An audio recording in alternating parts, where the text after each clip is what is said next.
प्रिय विद्यार्थियों, मैं हूं डॉक्टर वेद प्रकाश यादव, सह आचार्य बाबू शोभाराम राजकीय कला महाविद्यालय अलवर।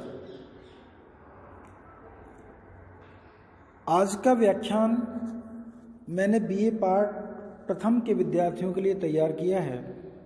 बीए पार्ट प्रथम भूगोल के विद्यार्थियों के लिए राजस्थान भूगोल वाले प्रश्न पत्र से संबंधित एक महत्वपूर्ण टॉपिक है अपवाह तंत्र। तो आज हम इस व्याख्यान में राजस्थान के अपवाह तंत्र को समझाने की कोशिश करेंगे। तो आइए हम अध्ययन करते हैं राजस्थान का अपवाह तंत्र। राजस्थान के अपवाह तंत्र को नदियों के जल निस्तारण के आधार पर हम 3 भागों में बांट सकते हैं। ये 3 भाग जो हैं ये यहाँ के जल विभाजक के आधार पर बनते हैं। एक यहाँ का जो अपवाह तंत्र है, यहाँ की जो नदियाँ हैं, इन नदियों की जिन क्षेत्रों में ये प्रवाहित होती हैं और जहाँ ये गिरती हैं, वहाँ जहाँ ये गिरती हैं उन क्षेत्रों के आधार पर 3 भागों में हमने इनको बांटा है। एक अरब सागर में गिरने वाली नदियां हैं, दूसरा बंगाल की खाड़ी में गिरने वाली नदियां हैं और तीसरा आंतरिक प्रवाह वाली नदियां हैं। तो इनके आधार पर हम अरब सागरीय अपवाह तंत्र, बंगाल की खाड़ी वाला अपवाह तंत्र और आंतरिक प्रणाली वाला अपवाह तंत्र 3 भागों में इनको हम बांट सकते हैं। यदि हम इनका विभाजन क्षेत्रफल की दृष्टि से करें तो 17.1% क्षेत्र में अरब सागर में गिरने वाली नदियों का प्रवाह है, 22.4% क्षेत्र है उसमें बंगाल की खाड़ी वाली हैं और 60.2% जो क्षेत्र है वो आंतरिक अपवाह वाला क्षेत्र है। तो आइए हम इनको बारी बारी से एक एक का अध्ययन करते हैं। सबसे पहले हम लेते हैं अरब सागरीय अपवाह तंत्र।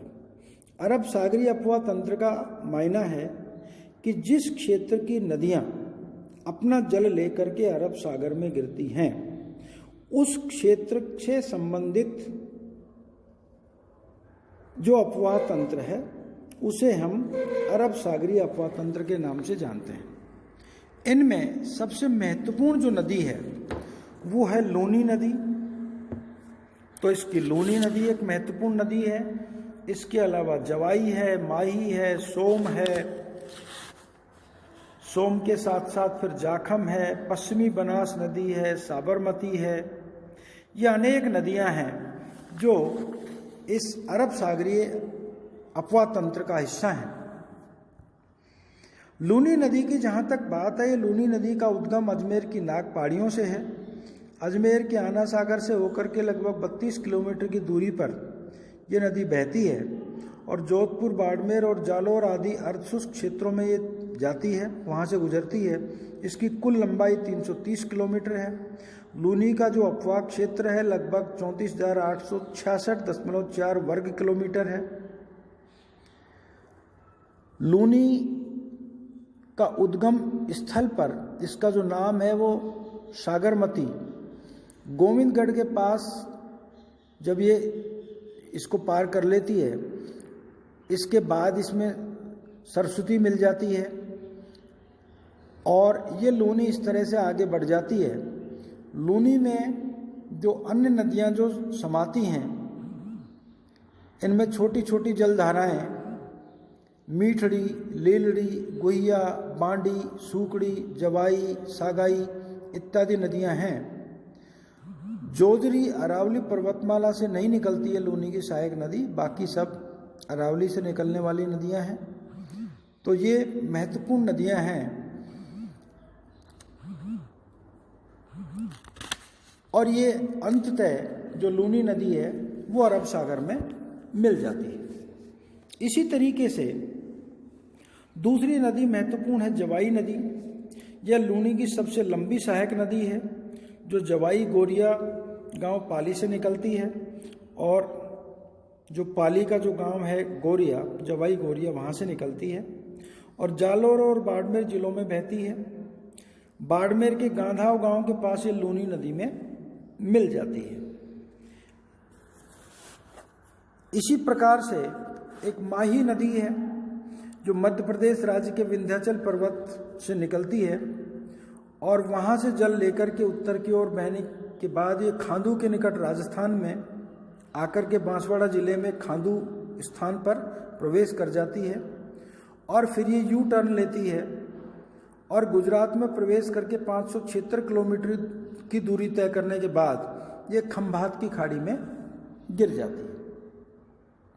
तो ये महत्वपूर्ण तीसरी नदी है जो कि अरब सागर में गिरने वाली है। इसी तरह से सोम नदी है। सोम नदी उदयपुर और डूंगरपुर के बीच सीमा बनाने वाली नदी है। इसके जो मुख्य सहायक नदियां हैं जाखम, झामरी, सामरी, टीडी, गोमती, सारनी इत्यादि इसकी महत्वपूर्ण सहायक नदियां हैं। एक बेणेश्वर नाम का स्थान यहाँ पर है, तीर्थ स्थल के रूप में भी जाना जाता है, जो 3 नदियों माही, सोम और जाखम के संगम पर है। यहाँ पर आदिवासियों का मेला भरता है और इसको आदिवासियों का कुंभ मेला कहा जाता है। ये त्रिवेणी आदिवासियों का कुंभ के नाम से जाना जाता है। ठीक इसी प्रकार से जाखम नदी है, प्रतापगढ़ में छोटी सादड़ी के निकट माता के मंदिर के पास से भूगर्भ से इसका उद्गम स्थल है। इसके पश्चात ये प्रतापगढ़ और उदयपुर जिलों में बहती है और फिर सोम नदी से मिल जाती है। इसकी भी सहायक नदियां हैं, जैसे करमाई है, सूकली है, ये इसकी सहायक नदियां हैं। एक अन्य नदी है पश्चिमी बनास नदी, उसका जल भी अंततः अरब सागर में गिरता है। यह नदी अरावली के पश्चिमी ढालों से निकलती है और सिरोही जिले में बहती हुई अंततः ये कच्छ की खाड़ी में गिर जाती है। जो अरब सागर में गिरने वाली जो नदियां हैं उनमें से भी विभाजन हम कर सकते हैं, कच्छ की खाड़ी वाला और खंबात की खाड़ी वाला। कुछ नदियां कच्छ की खाड़ी में गिरती हैं तो कुछ खंबात की खाड़ी में गिरती हैं। इसी प्रकार से साबरमती जो नदी है ये उदयपुर नगर के पश्चिम में अरावली पहाड़ से निकलती है। यहाँ पर पहाड़ियाँ हैं पदराड़ा के नाम से, इन पहाड़ियों से ये निकलती है, पदराड़ा पहाड़ियों से। इस नदी का उद्गम 5 छोटी धाराओं के रूप में झाडोल से होता है जो खेराज में मिलकर के साबरमती नदी बनाती है। यह उदयपुर जिले में कम बहती है और इसका अधिकांश जो प्रवाह क्षेत्र गुजरात राज्य में है, तो इसलिए ये गुजरात की मुख्य नदी है, लेकिन राजस्थान से इसका उद्गम होने के कारण से इसको यहाँ अध्ययन हम कर रहे हैं। एक अनास नदी है जो विंध्याचल जो पहाड़ है मध्य प्रदेश में, उसके आंबेर गांव से निकलती है और बांसवाड़ा के मेलेडी खेड़ा में प्रवेश करती है। डूंगरपुर जिले में जो गलियाकोट है उसके पास यह आकर के मिल जाती है। इसकी एक सहायक नदी है हरण नाम की नदी, जिसको नाम दिया है हरण, ये इसकी सहायक नदी है। मोरैन नदी है, सेई नदी है, वाकल नदी है। तो ये सारी अरब सागर वाली नदियां हैं जो अरब सागर में गिरती हैं। ठीक इसी प्रकार से अब हम बंगाल की खाड़ी में गिरने वाली नदियों की बात करें तो इनमें सबसे महत्वपूर्ण नदी है चंबल। राजस्थान में प्रवाहित होने वाली नदियों में चंबल सबसे लंबी नदी है। राज्य के सबसे बड़े अपवाह तंत्र वाली जो नदी है वह भी चंबल है। इसकी सहायक नदियां सूख जाती हैं कभी कभी, लेकिन चंबल नदी में वर्ष पर्यंत जल रहता है। इसकी कुल लंबाई 966 किलोमीटर है, जो राजस्थान राज्य में करीब 153 किलोमीटर है। चंबल नदी का जो प्राचीन नाम है वो चर्मण्यवती था। इसको कामधेनु के नाम से भी जाना जाता था। यह मध्य प्रदेश में महू के दक्षिण में मानपुर के समीप जनापाव की पहाड़ियाँ हैं, वहाँ से इसका उद्गम है और अपने उद्गम से निकल करके ये फिर राजस्थान में आती है और राजस्थान में 84 गढ़ के आसपास ये प्रवेश करती है। इस स्थान पर नदी का तल लगभग 300 मीटर चौड़ा है। यहाँ पर चूलिया प्रपात है भैंसरोडगढ़ के आसपास, वहाँ बावनी नदी आकर के मिल जाती है। इसकी जो अन्य सहायक नदियाँ हैं इनमें अनेक इसकी सहायक नदियाँ हैं, जैसे काली सिंध है, बामनी है, बनास है, मेज है, पार्वती है, ये इसकी सहायक नदियां हैं।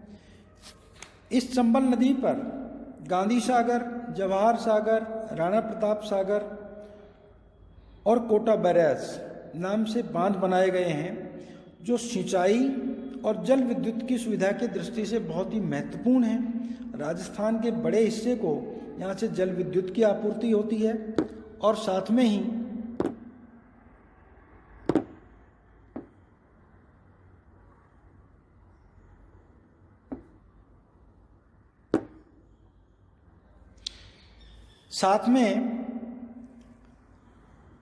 सिंचाई जल की भी आपूर्ति इस नदी से होती है।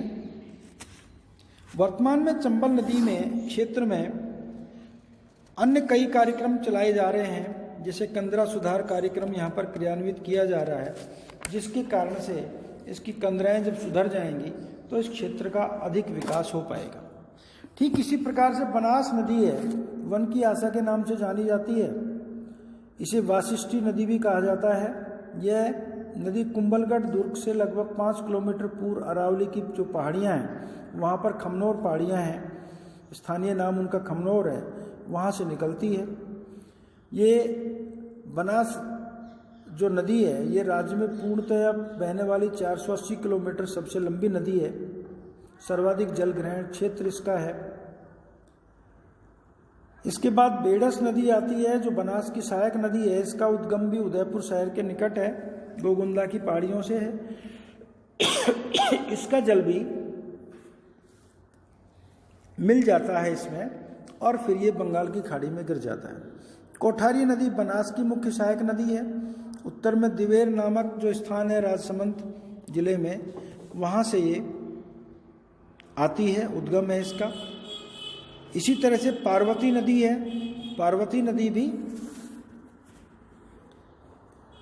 आखिर चंबल में मिल जाती है, चंबल की सहायक नदी है, और उसके जल को लेकर के ये बंगाल की खाड़ी में गिरा देती है। बनास की सहायक नदी राजसमंद जिले में एक खारी नदी है, जो बिजराल ग्राम के पास की पहाड़ियों से निकलती है।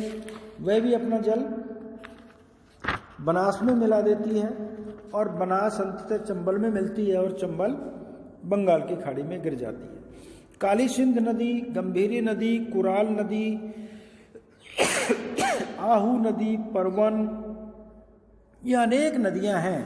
इसके अलावा चाकण है, आलियां हैं, ये सब नदियां अपना जल लेकर के चंबल में मिला देती हैं और अंततः ये जल बंगाल की खाड़ी में गिरता है। अब राजस्थान के आंतरिक अपवा प्रणाली के अंतर्गत आने वाली नदियों की हम चर्चा कर रहे हैं, जिनमें पहली बाणगंगा नदी है महत्वपूर्ण। ये जयपुर जिले की बैराट की पहाड़ियों से निकलती है और पूर्व में बहते हुए भरतपुर जिले में प्रवेश कर जाती है। इसके बाद ये भरतपुर से होती हुई थोड़ी दूरी पर उत्तर प्रदेश में मिल जाती है। घग्गर नदी है और ये फिर आगे चल कर के जो बाणगंगा है, ये अपने गंतव्य स्थल तक नहीं पहुंच पाती है, बल्कि ये आंतरिक भाग में ही मिल जाती है। यमुना तक इसका जल नहीं पहुंच पाता है।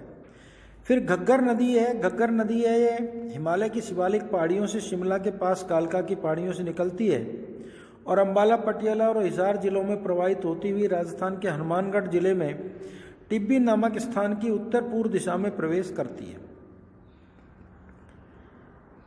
3 किलोमीटर की दूरी बीकानेर जिले के उत्तरी भाग में बहती है और फिर अपने उद्गम स्थल से 465 किलोमीटर की दूरी तय करने के बाद भटनेर, जो कि हनुमानगढ़ जिले में आता है, रेगिस्तानी भाग में यहाँ पर विलीन हो जाती है, भटनेर के आसपास। इसी तरह से कांतली नदी है, सीकर जिले की है, आंतरिक प्रवाह वाली नदी। ये सीकर जिले की खंडेला पहाड़ियों से निकलती है, तोरावाटी के प्रदेश में बहती है। 160 किलोमीटर बहने के बाद ये चूरू जिले की सीमा के पास मडरेला गांव जो झुंझुनू में है वहाँ जा कर के ये विलीन हो जाती है। साबी नदी है, जयपुर जिले में शाहपुरा के आसपास ये पहाड़ियों से निकलती है। सेवर की पहाड़ियाँ हैं इसका उद्गम स्थल, और वहाँ से निकल कर के अलवर जिले में बानसूर तहसील में प्रवेश करती है। बानसूर, बहरोड, किशनगढ़, मुंडावर, तिजारा तहसीलों में ये प्रवाहित होती है, और उसके बाद ये हरियाणा प्रांत में गुड़गांव जिले में कुछ दूरी तक प्रवाहित होती है। अभी ये रेवाड़ी जिले में एक गांव है पटौदी, पहले शायद ये गुड़गांव का हिस्सा रहा होगा, पहले नहीं, मैं माफ़ी चाहूँगा, अभी भी ये गुड़गांव का हिस्सा है। पटौदी जो गांव है गुड़गांव जिले का हिस्सा है, वहाँ पर ये जाकर के विलीन हो जाती है। तो ये भी एक आंतरिक नदी है, आंतरिक प्रवाह वाली नदी है। इसी तरह से काकनेर नदी है जो जैसलमेर से 27 किलोमीटर दूर दक्षिण में कोटरी गांव की पहाड़ियों से निकलती है। मंथा नदी है जो जयपुर के पास बैराट की पहाड़ियों से निकलती है। मेंढा नदी है बैराट की पहाड़ियों में मनोहरपुर जयपुर से निकलती है। ये सारी जो नदियां हैं, ये या तो इनमें से कुछ नदियां, जैसे मेंढा है सांबर नदी में, वो सांबर झील में गिर जाती है, या फिर ये आंतरिक भागों में कहीं ना कहीं लुप्त हो जाती हैं, आंतरिक झीलों में मिल जाती हैं। कुल मिलाकर के इनका भाग समुद्र में नहीं जाता जल का, और ये जल इनका राजस्थान के आंतरिक भागों में ही समाप्त हो जाता है। इसी प्रकार से रूपनगढ़ है, रूपारेल नदी है, ये तमाम नदियां आंतरिक प्रवाह वाली नदियां हैं। तो इस तरह से आपने देखा, राजस्थान को हम 3 अपवाह प्रदेशों में बांटते हैं। अरब सागरीय अपवाह प्रदेश, बंगाल की खाड़ी का अपवाह प्रदेश और आंतरिक अपवाह।